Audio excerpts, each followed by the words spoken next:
সম্রাট বাবু,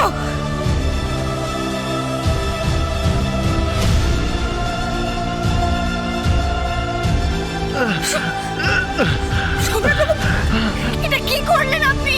ভালো আঙ্কেল, ভালো আঙ্কেল।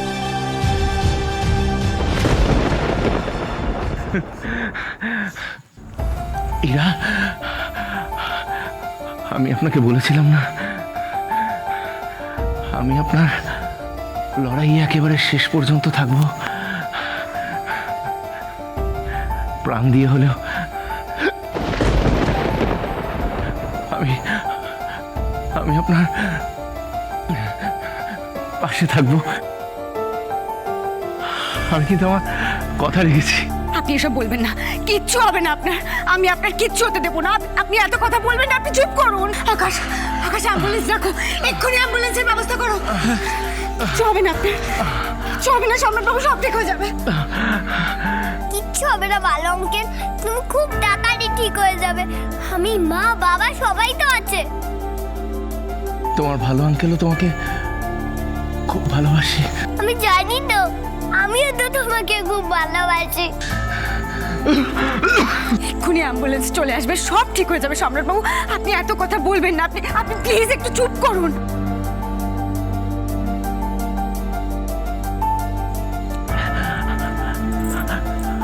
ইরা, অ্যাম্বুলেন্স আসুক আর নাই আসুক, তাতে আমার কোনো মাথা ব্যথা নেই।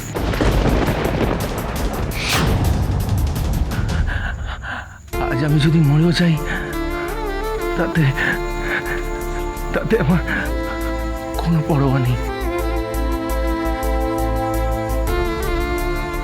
আপনি আপনি আমার পাশে আছেন,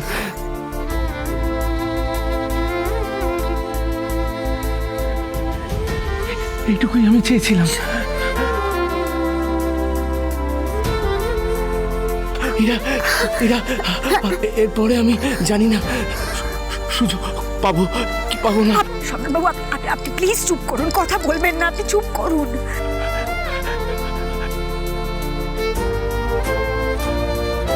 ইরা, অনেকদিন ধরে একটা কথা বলবো ভাবছিলাম।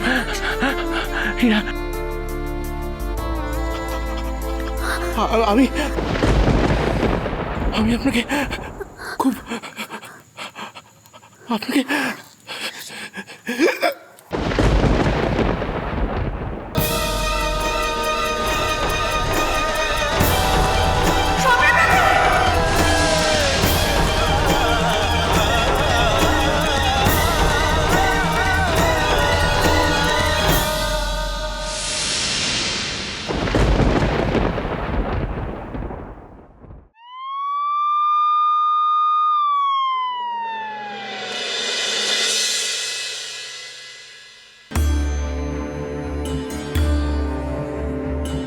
সম্রাটবাবু যেন সমস্ত বিপদ থেকে বেরিয়ে আসতে পারেন, ওনার যেন কিচ্ছু না হয়।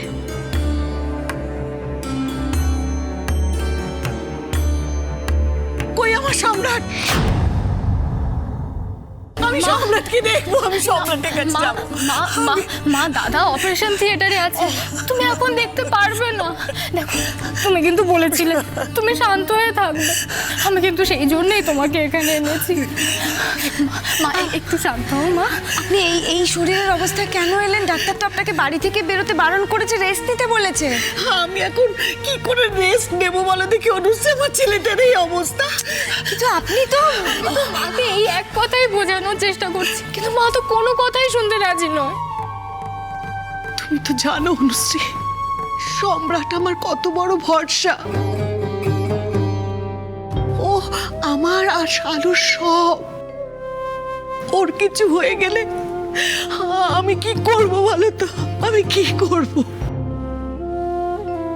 সম্রাটবাবুর কিচ্ছু হবে না মা, কিচ্ছু হবে না, আমি বলছি। আপনি আসুন তো, আসুন, আগে বসুন, বসুন, বসুন শান্ত হয়। শালু, অনুশ্রী, সম্রাট আমার কত ভালো মানুষ বলো তো। ও তো কোনোদিন জ্ঞানবশত কারোর কোনো ক্ষতি করেনি। তাহলে তাহলে ভগবান কেন কে বিপদের মুখে ঠেলে দিল বলতে পারো? কেন ঠেলে দিল? যতদিন না আপনি নিজের পায়ে একেবারে পার্মানেন্টলি শক্তপোক্তভাবে দাঁড়িয়ে যাচ্ছেন ততদিন আপনি এই বাড়ি থেকে কোথাও যাবেন না। আজ থেকে সবসময় আপনি আমাকে বন্ধু হিসাবে আপনার আর আরুষির পাশে পাবেন।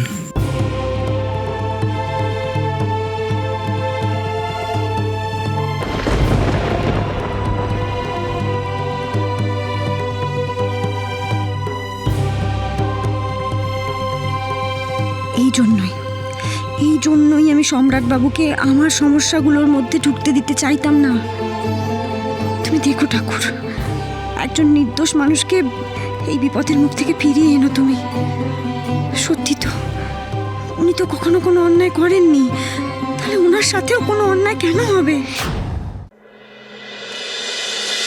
একজন অচেনা মানুষের জন্য তোমার এত কষ্ট হচ্ছে, এরা এত চিন্তা যে এতগুলো বছর পর আমাকে সামনে পেয়েও তুমি একটা বারের জন্য আমার কাছে আসার প্রয়োজন মনে করলে না, আমার সাথে কথা বলার কোনো দরকার মনে করলে না।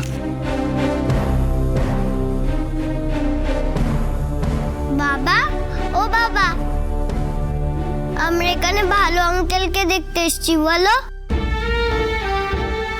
ভালো আঙ্কেলের কি হয়েছে বাবা? ভালো আঙ্কেল ঠিক হয়ে যাবে তো?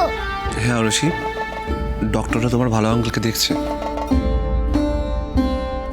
নিশ্চয়ই ঠিক হয়ে যাবে। আমিও ভালো আঙ্কেলের জন্য প্রে করব গডের কাছে, যে ভালো আঙ্কেল খুব তাড়াতাড়ি ঠিক হয়ে যায়।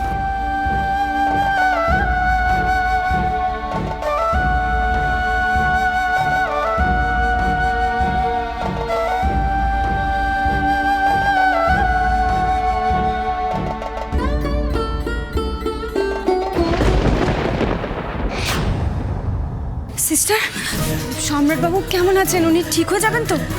দেখুন, এক্ষুনি তো কিছু বলা যাচ্ছে না। ডাক্তাররা দেখছেন, ওনার অপারেশন চলছে। বোঝার চেষ্টা করুন, পেশেন্টের অবস্থা খুব ক্রিটিক্যাল, ওনার বুকে গুলি লেগেছে।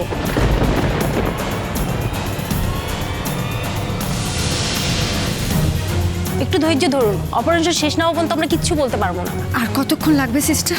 পেশেন্টের যা কন্ডিশন, আমরা এই মুহূর্তে কিচ্ছু বলতে পারবো না কতক্ষণ লাগবে।